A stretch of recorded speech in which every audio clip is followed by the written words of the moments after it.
आपण आज एक अशा व्यक्तीचा इतिहास पाहणार आहोत ज्यांनी आपल्या हिंदुस्थानमध्ये मोगली साम्राज्याचा पाया रचला। खरं म्हणजे या मोगल लोकांविषयी आपल्या देशात साम्यवादी लोकांना खूप आकर्षण आहे।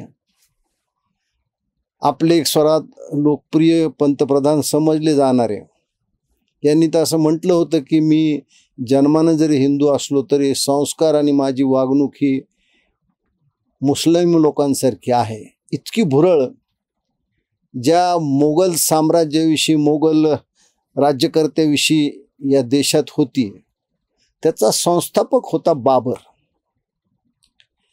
हा बाबर याच्याविषयी लहानपणी आपल्याला काय शिकवण्यात आलं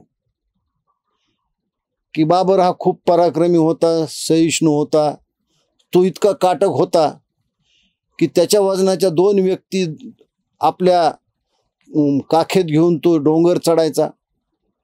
त्याचा एकुलता एक मुलगा हुमायून आजारी पडला त्यावेळेस त्यांनी त्याच्या ईश्वराजवळ अशी प्रार्थना केली की याचं आजारपण मला दे,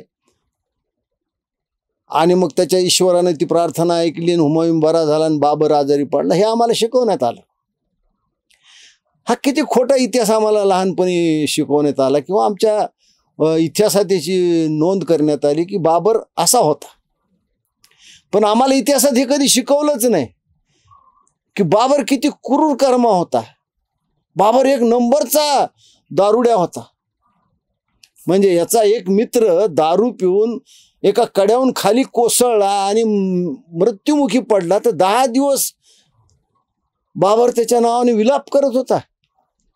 आणि हा बाबर यांनी दिवसातून 3 वेळा आपला तंबूची जागा बदलली का तर त्याच्या तंबू पुढे शेकडो हिंदूंची कत्तल करण्यात आली। त्यांच्या रक्तानं चिखल तयार झाला आणि बाबराला त्याचा त्रास व्हायला म्हणून त्यांनी एका दिवसात आपल्या तंबूला 3 ठिकाणी फिरवलं।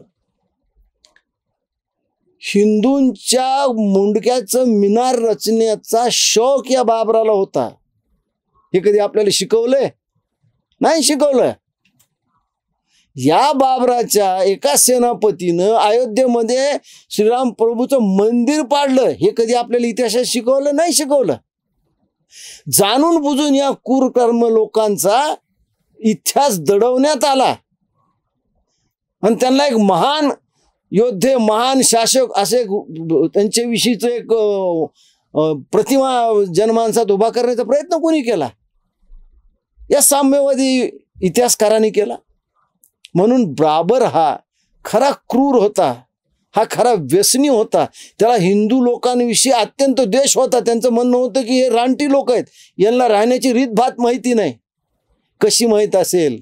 बाबर यायच्या अगोदर कित्येक दशकं आम्हाला इतकं लुटण्यात आलं या इस्लाम लोकांनी, आमची सगळी संस्कृती रास पावती का काय असा प्रश्न निर्माण झाला। आमची लुटालूट केली, आमची कत्तल केली, आम्हाला गुलाम केलं।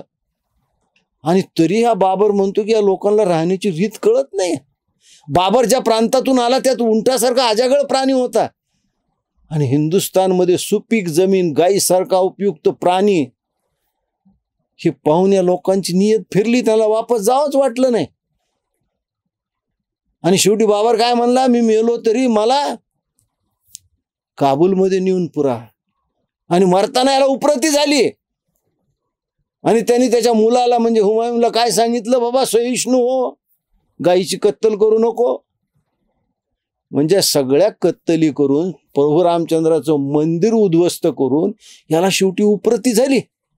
आणि हा क्रूरकर्म आम्हाला इतिहासात काय शिकवला जातो त्याचं एक वेगळं आपल्यासमोर चित्र निर्माण केलं जातं। म्हणून खरा इतिहास आजच्या तरुण पिढीला कळावा म्हणून हा प्रयत्न आहे। धन्यवाद।